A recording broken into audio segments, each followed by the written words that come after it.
আপনারা যে কোনো বিষয় সম্পর্কে কমেন্ট সেকশানে জানাতে পারেন যে বাচ্চার কোন প্রবলেম, কোন সিচুয়েশান, কোন বিহেভিয়ার সমস্যা, কোন সেন্সারি সমস্যা, কোন হাইপারের সমস্যা, হ্যাঁ, স্পিচে কোথায় প্রবলেম, ল্যাঙ্গুয়েজে কোথায় প্রবলেম, সব বিষয়ে আপনারা আমাকে জানাতে পারেন যে এইখানে আমার বাচ্চার সমস্যা, এর উপর একটা ছোট্ট ভিডিও দিন। আমি ছোট ছোট টপিক নিয়ে আপনাদেরকে ভিডিও শেয়ার করার চেষ্টা করব।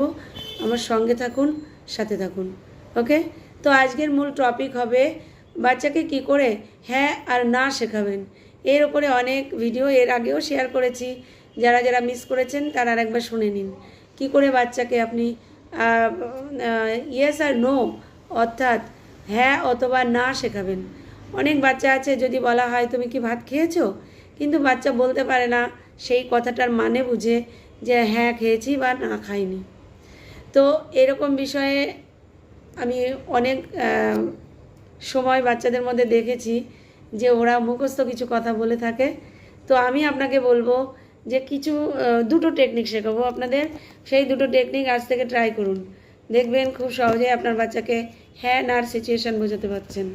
ঠিক আছে, তো প্রথমেই বাচ্চাকে হ্যাঁ আর নার মানে বোঝানো শেখাতে হবে। আপনি হ্যাঁ আর না বোঝানোর এই মানে বোঝানোর চেষ্টা করছেন না, অথচ বাচ্চার কাছ থেকে এক্সপেক্ট করছেন সে হ্যাঁ না মানে বুঝে আপনাকে উত্তর দেবে, সেটা কখনোই হয় না। আগে বাচ্চাকে শেখাতে হবে হ্যাঁ না, হ্যাঁ মানে কি আর না মানে কি। তো এইগুলো শেখাতে গেলে আপনাকে কিছু জিনিস ফলো করতে হবে।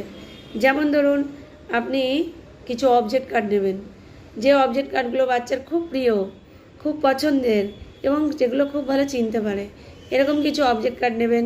তো আমি কয়েকটা কার্ড নিয়েছি, এখন সেই কার্ডের মাধ্যমে আপনাকে বোঝানোর চেষ্টা করব যে আপনি কিভাবে ওকে শেখাবেন। ধরুন এটা ব্যাট, এটা কি, এটা ব্যাট। তো বাচ্চা এই ব্যাটটা চেনে, কারণ সে ছোটো থেকে দেখে দেখে শিখে নিয়েছে যে এটা ব্যাট, এটা দিয়ে খেলতে হয়। তো এইরকম কিছু প্র্যাকটিক্যাল কিছু কার্ড নেবেন, যে কার্ডগুলো সব সময় দেখেছে চিনেছে। তো আপনি ওকে বলবেন এটা কি ব্যাট, ও বলবে হ্যাঁ। এটা কি লাল, ও বলবে হ্যাঁ। এটা কি বেড, ও বলবে হ্যাঁ। ও বলবে আইস, বলবে ইয়েস। এটা কি লিপ, ইয়েস। যখন 5টা কার্ড আপনার ইয়েস বলা শেষ হয়ে যাবে, ও তখনই কিন্তু মানে বোঝা শিখে যাবে। এরপরে আপনি বলবেন এটা কি মুন, নো। এটা কি পেন, নো। এটা কি ডগ, নো। এটা কি টেবিল, নো। 5টা নো আপনি শেখাবেন, তারপর দেখতে পাবেন আপনার বাচ্চা ইয়েস আর নোর